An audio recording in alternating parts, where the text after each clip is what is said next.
The question to be asked here is, how do New Zealand win a cricket match? Who's going to answer that? It's a big mystery. We don't know yet. Hopefully through the course of the show, we'll try and dig out some answers on My 11 Circle presents Cricbuzz Live. Gentlemen, I don't know if we know the answer, but New Zealand don't know the answer. To get into a super over, 18 runs, 18 balls, 7 wickets. How do you get into a super over from there? Last over starts 7 runs. I think their minds were just scrambled. And I thought that was the difference between the two teams at the end. Under pressure, look what KL Rahul and Virat Kohli did, and look what New Zealand did in the 20th over of the main game. Even got only 12, got those 12 or 13 because India put down 2 catches. So, no, they can't play. I mean, this is what happened before. And you could see 18, 19, 20, when you've got runner ball, 6 wickets in hand, it's all cruising. You're finally saying 7 wickets in hand. You're finally saying, okay, they're going to put 1 on the board. It's going to be 3-1. And yet again, they found a way. This is where you got to bring in that mental side, isn't it?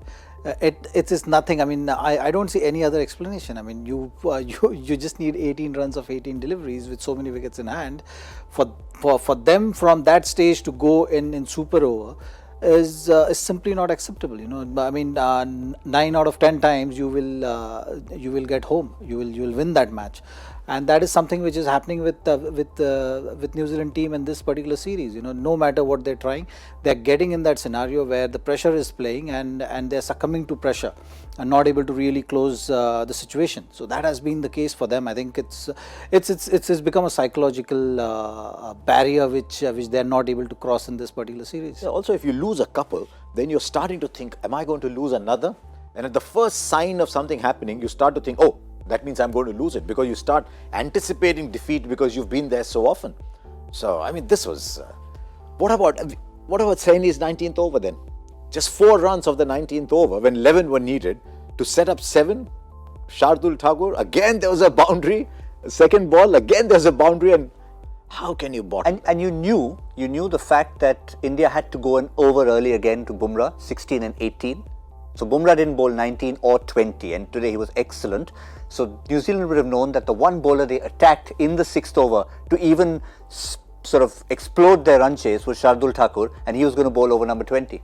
Well, I mean, you run from wicketkeepers' hands when usually a lower order batsman is batting or a tail-ender is batting, who you know that can't really help the scenario or the situation. And the asking rate was also not that much in that 20th over. So you getting in the process your main batsman out, who could have been man of the match today. You know, he played a brilliant innings. Seifert was looking very good.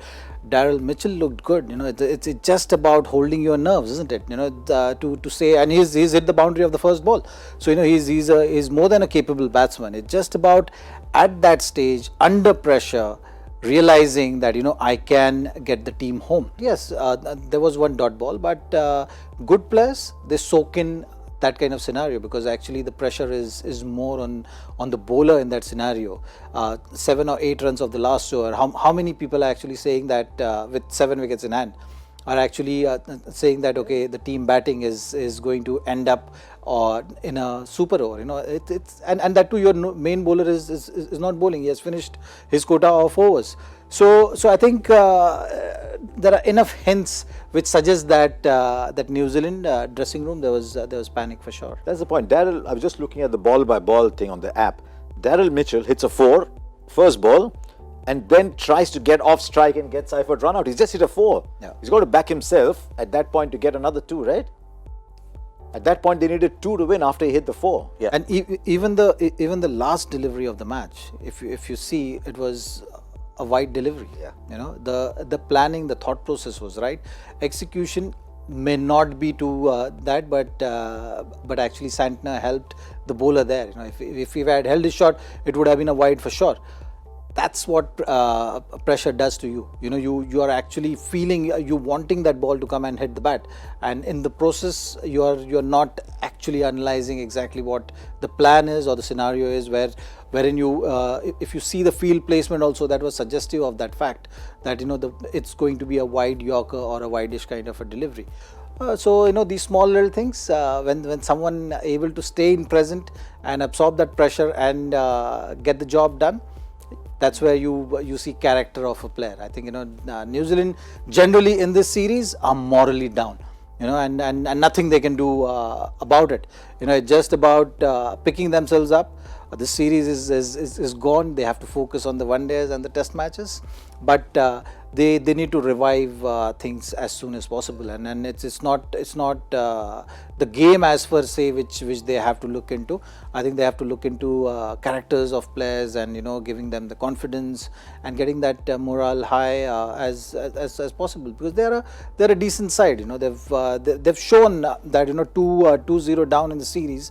They've shown that character of coming back, but they've not been able to do that last push which is required to get them over the line.